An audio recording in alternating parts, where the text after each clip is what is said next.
Good day. You're listening to the Spiritual Artist Podcast, and this is Chris Miller, your host. I thought I'd drop a quick line to everybody this week to get you started off on the right plane. So, I want to share what I did yesterday. I was really excited, and it gave me kind of an insight that I thought was worth sharing. Um, so, I decided I wanted to be of service more and to stand up for people and their rights. And I decided to volunteer at the Equity Texas booth at Carrollton Pride. So I went there in the afternoon. It was hot as heck. The booth was great though. And I want to tell you about my experience. It was amazing. It was amazing.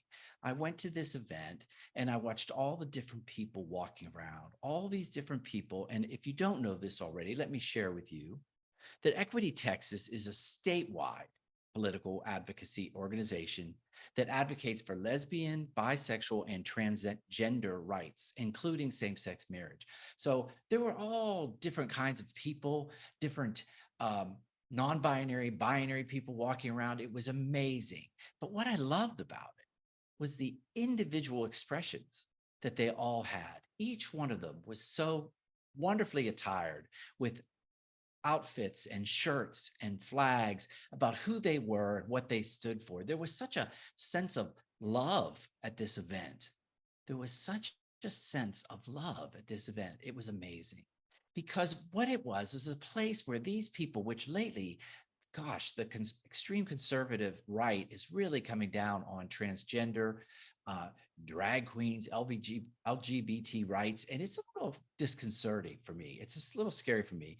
And so to see all these people coming out and being who they were, in feeling that they were safe in being who they were, but most importantly, in demonstrating their creativity and their spiritual uniqueness. I met the nicest group of people and I loved serving at this booth. And I was sitting there and I thought, what a wonderful thing. What a wonderful thing this is. I'm experiencing something that what I wanted to explain here is what I realized is that we have so much right now that we're talking about. We're talking about limits of food and housing. We're talking about we hear a lot about natural resources. We hear about the big extinction, the grand extinction happening on this planet. We worry about resources getting smaller and smaller. And here I was, and I realized there was one resource. I had this an aha moment. There was one resource that we always have, that there is no shortage of. And yet we seem to be afraid to use it. What resource do we have that we're afraid to use, that we meagerly share out? That resource is love. And when I say love, I mean love. I mean accepting, non-judgmental love, an embrace of your fellow man, your fellow beings on this planet. This resource is so powerful. And I want to tell you why I think it's powerful, but let me tell you about the problem we have. Why are people holding back on their love? Why are they so afraid of other people? Well, when my son was growing up, I remember him always asking me as a child, we had at the time we had 3 dogs. And he would always say to me, "Pop, which one do you like the best?" And I was like, "Honey, I love them all." And he was like, no, but one of them, which one do you like better than the others? And I explained to him that when we love something completely, when we truly practice love, consciousness, there is no levels to it. It is either there or it is not there.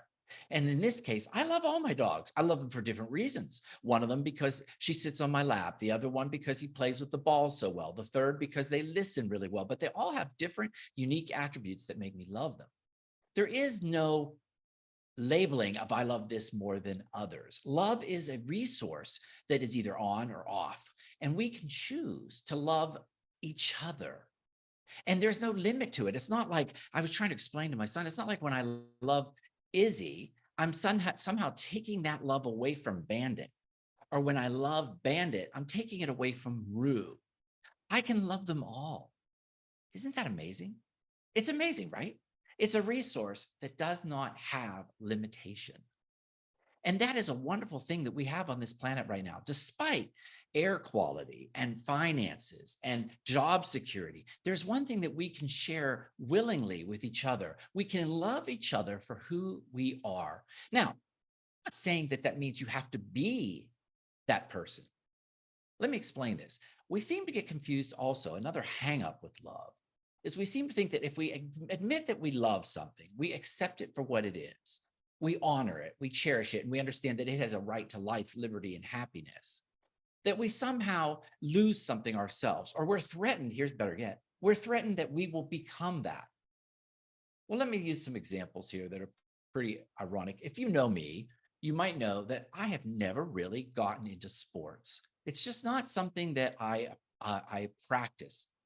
But that doesn't mean I can't appreciate and love people that love sports. That doesn't mean that I can't go to a game and sit there in the stands and feel the excitement and the passion that people feel for their team and the winning and the playing of the game. I appreciate and love them for who they are.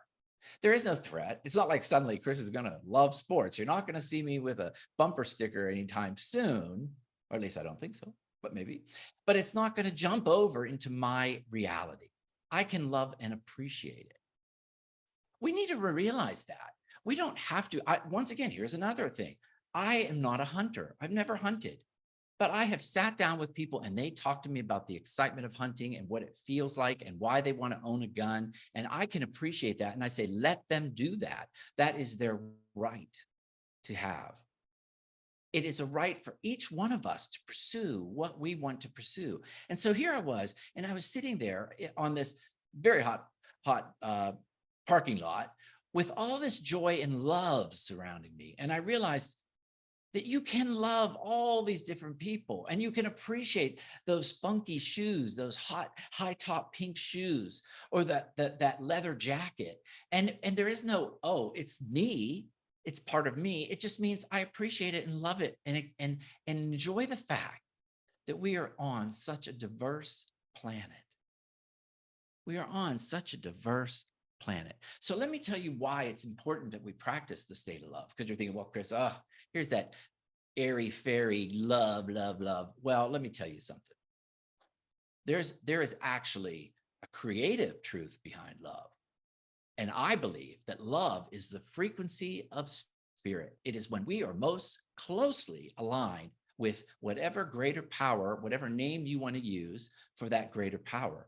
It's sort of like a radio dial, and you go down the dial. If you are in love, you are most closely aligned with creative inspiration, and ideas flow, instinct flows, and that place is a place of non-judgment.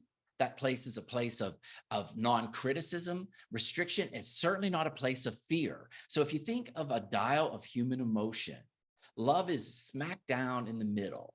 Judgment is way off on one side where you're judging and you're pushing too hard. Fear is way off on the other side where you're afraid of things in the past, or you're afraid of what's going to happen, or afraid of what could happen. Love is right there in the middle. It is in the present moment.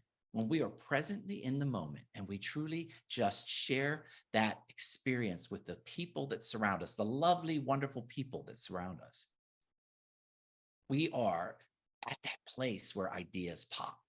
And I teach that when I teach painters. When you're sitting in front of the canvas, if you fall in love with the paint and the viscosity and the stroke and the color, and you just sit there and you appreciate it, you appreciate the paint, the color, the stroke, ideas will pop. You will automatically know what to do to take this, add this other color, take the shape out, because you are getting divine guidance.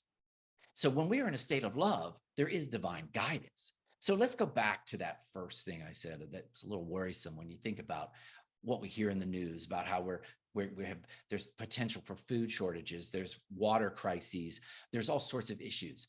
Well, there are answers. There are answers to all those, but we have to be in a place of love to hear those answers. We have to be in that connection on the radio dial right there on love in order to get inspired by spirit. And inspiration will tell us all the creative ways that we can make it possible for all those things to be solved. If we're running around in fear, we're not going to hear the solution. Did you hear that? If you are running around in fear, you're not going to hear the solution. If you're running around in judgment, you're not going to hear the solution. This is not just with people. This is with any possible challenge in your life. If you're short on money, if suddenly you had a car accident, if you stay in fear or judgment, you won't see that there might be a solution to fix that car right there in front of your nose. We have to practice presence, and the presence is in the channel of love. The presence is in the channel of love. So I want you to think about where you are this morning or this afternoon, or as you hear this podcast. Are you in the channel of love? Are you in love consciousness? And I want you to practice it this week with everybody that you meet, not just the people on the same side of the political spectrum as you, not just the people that look like you, not just the people that have the same sexual orientation as you. I want you to practice it with all humanity. Hey, even the animal world, right? Practice loving it for what it is and appreciating it and joyfully being there in that present moment, feeling that connection. So that's what I felt this weekend when I was on that parking lot, and everybody was so grateful, and people stood in line to spin a wheel to get a prize to identify, this is who I am. This is who I am, and I have every right to stand up and be who I am, just like everybody should have every right to stand up and be who they are. That is what the American dream is.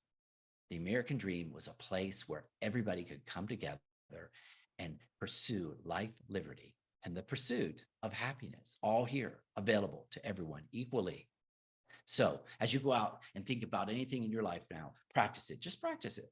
Driving down the street, that's always a challenge for me. When you see another driver, love them. When you go into the store, love them. When you go into work and you're dealing in that long, boring meeting and someone raises their hand to bring up an issue for the fourth time, love him or her or they. So thank you for listening to the Spiritual Artist Podcast. And I hope that you take this and you use it, because love is truly the channel of intuition and creativity and possibility. And like this channel, share this video with your friends, spread a little love. Thank you for listening to the Spiritual Artist Podcast. Have a great day.